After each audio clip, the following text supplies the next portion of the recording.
இன்னைக்கு ரொம்ப ஹெல்த்தியான பரண்டை துவையல் எப்படி பண்ணலான்னு பார்க்கலாமா? வாங்க. 6, 7 தேங்காய்ச்சல், புளி, கொத்தமல்லி, அதுக்கப்புறம் வெங்காயம், வெள்ளைப்பூடு, வ பட்டை, வத்தல், உளுந்து, கடலைப்பருப்பு, அதுக்கடுத்து மெயின் ஹீரோ பரண்டை, அதுக்கடுத்து கொஞ்சம் ஒரு மீடியம் சைஸ், அப்புறம் ஒரு தக்காளி, மீடியம் சைஸ் ஒரு தக்காளி. இப்போ வாங்க ரெடி பண்ணலாமா? அதுக்கு ஒரு சட்டி வந்துட்டு ஸ்டவ்வில் வச்சுக்கலாம்.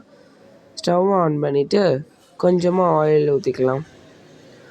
ஆயில் ஊற்றினதுக்கப்புறம் ஒரு டீஸ்பூன்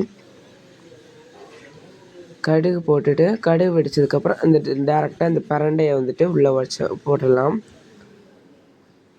இந்த பிரண்டையில் வந்துட்டு நம்ம நார்ச்சத்து வந்துட்டு அதிகமாக இருக்கிறதுனால நம்ம மொழிக்கு வந்துட்டு ரொம்ப நல்லதுன்னு சொல்லுவாங்க. இதை வந்துட்டு வாரத்துக்கு ஒரு வாட்டி எடுத்துக்கிட்டோம்னா நம்மளுக்கு வந்துட்டு காலில் வந்துட்டு அப்பப்போ வந்துட்டு வலி ஏற்படாது. ஸோ பேசிகிட்டே இருக்கிற கேப்பில் வந்துட்டு வதங்கிருச்சு. இந்த மாதிரி கலரில் வந்துட்டு வதங்கினோடனே ஒரு பிளேட்டில் வந்துட்டு ட்ரான்ஸ்ஃபர் பண்ணிடணும். ட்ரான்ஸ்ஃபர் பண்ணி இதை வந்து சட்னியாக தானே அரைக்க போகிறோம். ஸோ அதனால் வந்துட்டு ட்ரான்ஸ்ஃபர் பண்ணி ஆற வைக்கணும். அதனால் ஒரு பிளேட்டில் வந்து ட்ரான்ஸ்ஃபர் பண்ணிக்கலாம். ட்ரான்ஸ்ஃபர் பண்ணிட்டு அதே சட்டியில் ஒரு 2 டேபிள் ஸ்பூன் ஆயில் விட்டுட்டு அந்த பட்டை வத்தலை வந்துட்டு போட்டுடலாம். அந்த 4 to 5 பட்டை வத்தலை இருக்குன்னு அதை போட்டுக்கலாம்.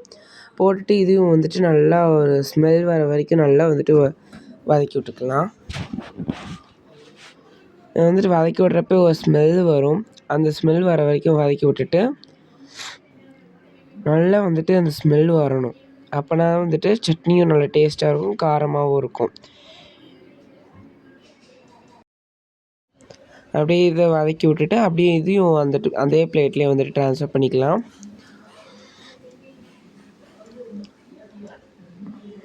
ஸோ இப்போ அதே பேனில் வந்துட்டு கடலையும் உளுந்தையும் வந்துட்டு போட்டுக்கலாம். இதையும் வந்துட்டு அதே மாதிரி ஃப்ரை பண்ணணும், நல்லா கோல்டன் ப்ரௌன் ஆகிற வரைக்கும். நல்லா கோல்டன் ப்ரௌன் ஆகிற வரைக்கும் ஸ்மெல்லு ஒரு ஸ்மெல்லு மாதிரி வரும். அப்படியே நம்ம கண்டுபிடிச்சலாம், ஓகே இந்த ஸ்டேஜில் வந்துட்டு நம்ம எடுத்துடலான்னு. இதை வதக்கிறப்பே தெரியும் உங்களுக்கு.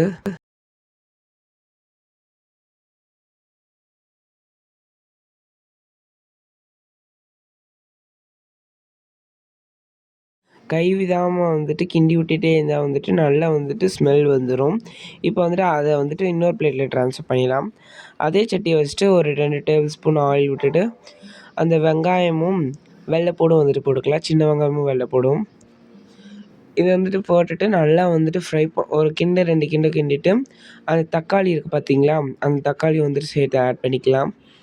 இதை ஆட் பண்ணிட்டு ஒரு லெமன் சைஸ் புளி இருக்கு இல்லையா, அதையும் வந்துட்டு இது கூடயே சேர்த்து ஆட் பண்ணிக்கலாம். இப்போ வந்துட்டு இதை நல்லா வந்துட்டு மிக்ஸ் பண்ணிக்கிறணும். இதை மிக்ஸ் பண்ண கொஞ்சம் வந்துட்டு ரொம்ப புகை அதிகமாகும். சிம்னி இருந்துச்சுன்னா சிம்னி போட்டுக்கோங்க, எக்ஸாஸ்ட் இருந்துச்சுன்னா எக்ஸாஸ்ட் போட்டுக்கோங்க. இப்போ வந்துட்டு நல்லா வதக்கணும்.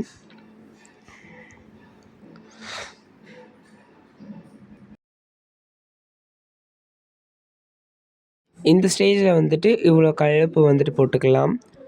நான் சொல்கிறது வந்துட்டு ஒரு 5 to 6 மெம்பர்ஸுக்கான அளவு.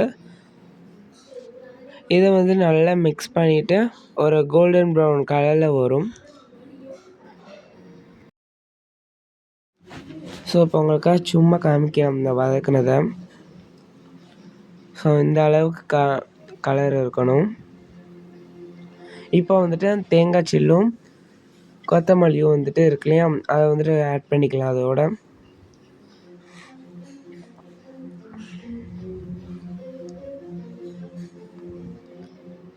கொத்தமல்லி வந்துட்டு ஒரு கைப்பிடி தாராளமாக போடணும். போட்டு வந்துட்டு நல்லா வந்துட்டு ஒரு 5 to 3 மினிட்ஸ் வந்துட்டு நல்லா வதக்கி விட்டுக்கணும். வதக்குனதுக்கப்புறம் அந்த பொருளை வைக்கலையே அதையும் ஒரு வாட்டி கிண்டிக்கலாம். எல்லாத்தையும் உள்ளே போட்டு ஒரு 2 மினிட்ஸ் வந்துட்டு குக் பண்ணிக்கலாம். ஏன்னா இதோட எல்லாத்தையும் சேர்ந்துச்சுன்னா ஃப்ளேவர் செம்மையாக இருக்கும். இதை ஃபுல்லாக நல்லா மிக்ஸ் பண்ணிட்டு தான் ஆற வைக்கணும்.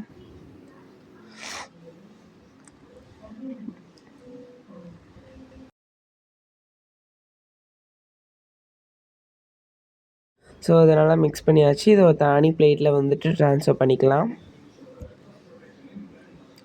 ட்ரான்ஸ்ஃபர் பண்ணிட்டு ஆற வச்சுக்கலாம். இப்போ வந்துட்டு நம்ம ஆற வச்சதுக்கப்புறம் மிக்ஸி ஜாரில் அரைச்சிக்கோங்க. அரைச்சிட்டு இப்போ வந்துட்டு எண்ணெய் ஊற்றிக்கலாம். இப்போ இதுதான் வந்துட்டு லாஸ்ட்டு பாயிண்ட், தாளிப்பு போடுறது. எண்ணெயை ஊற்றிட்டு 1 டீஸ்பூன் கடுகு வெடித்த உடனே கருவேப்பிலை போட்டுருவோம், எப்பயும் போல தான்.